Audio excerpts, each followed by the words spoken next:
শুধু দর্শক বন্ধু, আপনারা দেখছেন একে নিউজ বাংলার। এই মুহূর্তে উপস্থিত রয়েছি কলকাতার রবীন্দ্র সদনে। আর আজকে যে কেন্দ্র সরকার, নরেন্দ্র মোদী অমিত শাহ সরকার যে কালা কানুন পাশ করেছে সংসদে, তার বিরুদ্ধে মুসলিম পার্সোনাল ল এবং আমরা দেখতে পাচ্ছি ফুরফুরার বেশ কয়েকজন পীরজাদারা এসছেন যে এই কালা কানুনের বিরুদ্ধে সারা ভারত জুড়ে আন্দোলন করতে হবে, যাতে করে অমিত শাহ নরেন্দ্র মোদী সরকার এই বিলটাকে প্রত্যাহার করে। আমাদের সঙ্গে রয়েছে এবং আমরা তাদের সঙ্গে কথা বলবো, যিনি ফুরফুরা শরীফ পীরজাদা। আজকে আপনারা এই রবীন্দ্র সদনের পাশে একটি হাউসে মিলিত হয়েছেন বিভিন্ন গুরুত্বপূর্ণ নেতারা। কি আলোচনা হয়েছে এবং কেমন আপনাদের রূপরেখা হবে আন্দোলনে?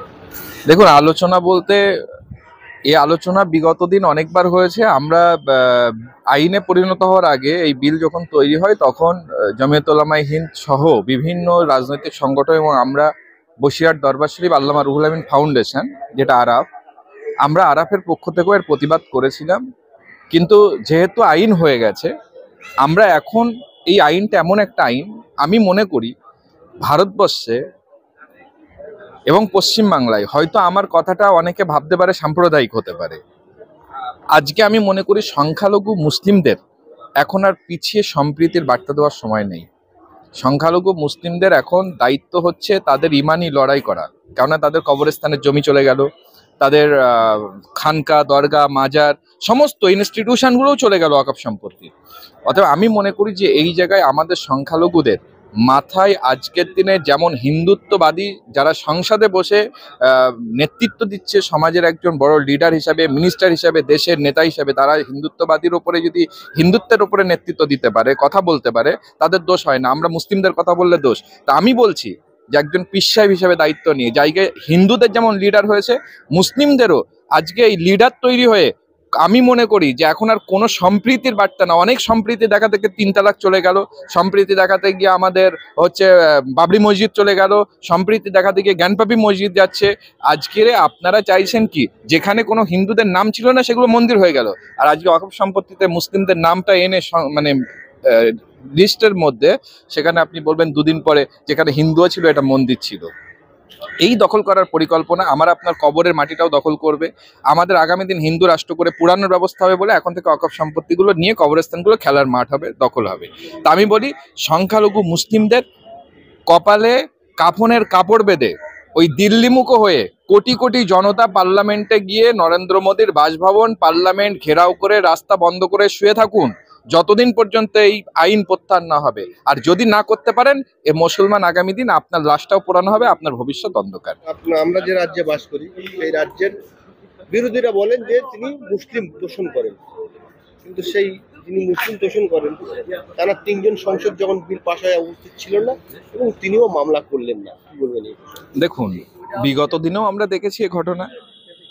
এই বিগত দিনের ঘটনা আমরা অনেকবারই দেখেছি। এই ঘটনার জন্য নতুন করে কিছু বলার নেই, কিন্তু আমি মনে করি রাজ্যের সংখ্যালঘু মানুষদের ঘুম ভাঙা দরকার। রঙিন চশমাটা খুলে সাদা চশমা দিয়ে কি আমার আপন কি আমার পর বোঝা দরকার, সে যে রাজনৈতিক দল হোক। আমি মনে করি যে সমস্ত রাজনৈতিক দল আমাদের দরদ দেখায়, একমাত্র বিজেপি ছাড়া তো সবাই সংখ্যালঘুদের কথা বলে, তো সবাইকে মিলে আমি মনে করি যে রাজ্য সরকার এবং অন্যান্য দলও যেন তারা আমাদের রাজ্য থেকে আগামী কয়েকদিনের মধ্যে তারা যদি এই বিলের বা এই আইনের বিরুদ্ধে তারা যদি লড়াই না করে, তারা যদি কোর্টে না যায়, তাহলে আমরা লড়াই করবো এবং এর জবাব আমরা পরবর্তীতে সরকার কেন, যে দলই আমাদের পাশে থাকবে না তারা পেয়ে যাবে। সমস্ত সম্প্রদায়ের বুদ্ধিজীবীরা, গণ্যমান্য ব্যক্তিরা এবং ধর্মগুরুরা আমরা একত্রিত হয়েছি এইটাই ভাবার জন্য বা ভাবার জন্য বা জনগণকে বোঝাবার জন্য। এই আন্দোলন শুধু মুসলমানের নয়, এই আন্দোলন হলো ভারতবাসী, আপামর জনসাধারণের। সেই চিন্তাধারা যেন ভারতবর্ষের পশ্চিমবাংলার সমস্ত মানুষের মনে আমরা পৌঁছাতে পারি, যেন মানুষ এটা না ভাবে খালি মুসলমানদের আন্দোলন। এবং আমরা ইতিমধ্যে দেখছি কিছু কিছু জায়গায় কিছু নোংরা লোক সাধারণ জনগণের মধ্যে এমন একটা চিন্তা তাদের মধ্যে দিয়ে দিয়েছে যে এই আন্দোলন যেন আমরা হিন্দু ভাইদের বিরুদ্ধে করছি। সেই নোংরা চিন্তা ধিক্কার জানাই এবং সেই নোংরা চিন্তা আমার হিন্দু ভাই বোনদের মন থেকে থেকে বার করে এই আন্দোলন সকলের আন্দোলন সেই চিন্তা তাদের মধ্যে দেওয়ার জন্য আজকে আমরা এখানে গোল টেবিল হয়েছি। এবং আগামী দিন আমরা আমাদের ভারতের সংবিধানকে বাঁচাবার জন্য ডক্টর বাবা সাহেব ভীমরাও আম্বেদকরের যে সংবিধান রচয়িতা তিনি করেছেন সেই সংবিধানকে যথাযথ সম্মানে রাখার জন্য আজকে আমরা এখানে একত্রিত হয়েছি। আগামী দিন আমরা এর থেকে বৃহৎ আমরা সমাবেশ সভা আমরা এইভাবে করব। আজকে যে আপনারা একত্রিত হয়েছেন, এই আন্দোলন শুরু করবেন সেটা কতটা আলোচনা আগে বেড়েছে? দেখেন, ইতিমধ্যে আমাদের আন্দোলন শুরু হয়ে গেছে পশ্চিমবাংলা বাইরে। শুধু যে আজকে আলোচনার পরেই হবে তা নয়, এর আগেও আমরা শুরু করে দিয়েছি অলরেডি। তাই আজকে আমাদের এই এখানে আসার কয়েকটা কর্মসূচি আমাদের, যে আগামী দিন আর কি কি কর্মসূচি আমরা নেব সেটা ইতিমধ্যে আলোচনা চলছে। সবার শেষে সেটা পাবলিশড হবে। আমাদের যারা অল ইন্ডিয়া পার্সোনাল মুসলিম ল বোর্ডের মেম্বার আছেন গণ্যমান্য, তারা সেটাকে বলবেন এবং যে গাইডলাইন তারা দেবেন সেই গাইডলাইন নিয়ে আমরা আগামী দিন আন্দোলন হবে। দিল্লিতে অবশ্যই হবে, কারণ দিল্লি কি আমার দেশের বাইরে নাকি? আমি দেশের জনগণ, আমার অধিকার আছে, ফান্ডামেন্টাল রাইট আমার দেশের মৌলিক আমাকে যে অধিকার দিয়েছে আমার সংবিধান, সে সংবিধান অনুযায়ী ভারতের যে কোনো প্রান্তে আমরা আন্দোলন করতে পারি। তাই দিল্লিতেও করব। ইতিমধ্যে সুপ্রিম কোর্টে আমাদের কয়েকজন মেম্বার পৌঁছে গিয়েছে, যেখানে কেস করেছে। আগামী দিন আমরাও সুপ্রিম কোর্টে গিয়ে এই বিষয় কেস করব। দেখা যাক দেশের সর্বোচ্চ আদালত আমাদের এই বিষয় কি রায় দেয়। কারণ হলো এই আইন, এই যে বিল পাশ করেছে এটা হলো সংবিধান বিরোধী। আমার সংবিধান আমাকে অধিকার দিয়েছে আমি আমার জায়গায়, আমার পূর্বপুরুষদের জায়গায় যেন আমরা আমাদের ধর্মীয় কাজ সুন্দর করে আগিয়ে নিয়ে যেতে পারি, সেই জায়গায় হস্তক্ষেপ করা মানে সংবিধান বিরোধী। এই যে ওয়াকফ আইন তৈরি হয়েছে, বিভিন্ন জায়গায় বিভিন্নভাবে আন্দোলন হচ্ছে, ফুরফুরা শরীফের আপনারা পীরজাদারা এই বিষয়টা নিয়ে কি ভাবছেন? দরবারে ফুরফুরা শরীফের পীরজাদারা বিগত কয়েকদিন আগেই দলবদ্ধভাবে একটা মিটিং করা হয়েছে। আলহামদুলিল্লাহ আমাদের সেই মিটিং এর থেকে পরামর্শ নিয়ে সকলের আলহামদুলিল্লাহ একটা পদক্ষেপের দিকে আমরা আগাতে চলেছি। দরবারে ফুরফুরা শরীফের ডাকে এবং বিভিন্ন সংগঠনের সহযোগিতায় আমরা একটা বড় ধরনের কিছু করার চেষ্টা করব এবং মুসলিম পার্সোনাল ল বোর্ডকে আমরা যথাযথ তাদের যে দিক নির্দেশনা, তাদের যে পদক্ষেপ, সেই পদক্ষেপের দিকে আমরা তাদেরকে সম্পূর্ণভাবে সহযোগিতা করব। এটাই আমাদের মূল ভিউ। মানে কি পদক্ষেপ নিচ্ছেন? পদক্ষেপ বলতে আমাদের গণতান্ত্রিক অধিকারকে হরণ করা হয়েছে। সর্বজাতের সর্বধর্মের মানুষকে এটাই বোঝাবো যে তানারা আমাদের পাশে থাকুক এবং ভারতের মৌলিক অধিকার যেটা আমাদের সকলের, সেই অধিকারটা যেন আমরা পাই এবং ভারতের সংবিধান যেন অক্ষুণ্ণ থাকে।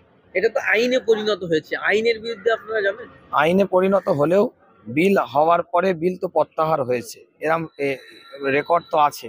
আমরা সেই যেই পদ্ধতিতে কিভাবে প্রত্যাহার করা যায় সেই পদ্ধতিতে আগাবার চেষ্টা করব। কেমন ধরনের আন্দোলন করতে যাচ্ছে? এখন পর্যন্ত আমাদের তো আমার একা কথার উপরে তো ডিপেন্ডেন্ট নয়। যেটুকুন কথা এসেছে সমাবেশের মাধ্যমে বা আপনার ধর্ণা মঞ্চের মাধ্যমে বা পদযাত্রার মাধ্যমে আমরা কিছু কর্মসূচি নেব। এবং যেহেতু অল ইন্ডিয়া বেসিস আমাদের একটা মুসলিম পার্সোনাল ল বোর্ড আছে, তো তাদের কথাকে ডিপেন্ডেন্ট করেও আমরা কিছু কার্যকলাপ করব। ফুরফুরা শরীফ পশ্চিমবাংলার একটা অন্যতম পীঠস্থান, সেখান থেকে মানুষ আশা করে যে আপনারা কি বার্তা দেবেন, সেই বার্তার উপরে বাংলার জনগণ অনেকটাই, বাংলার সংখ্যালঘু মুসলিম অনেকটাই ডিপেন্ডেন্ট। দেখুন, ওয়াকফটা তো আর রাজ্যের মধ্যে সীমাবদ্ধ নয়, গোটা অল ইন্ডিয়া বেসিস একটা বিষয়। তো সেহেতু আমরা যে রাজ্যে বসবাস করি এই রাজ্যের আমাদের কথার উপরে গুরুত্ব আছে, ভারতবর্ষের গুরুত্ব আছে, কিন্তু রাজ্যের বাইরেও প্রত্যেকটা রাজ্যের মানুষকে দলবদ্ধভাবে আমরা দিল্লি পর্যন্ত এই আন্দোলনের মুখটা যেন তৈরি করতে পারি।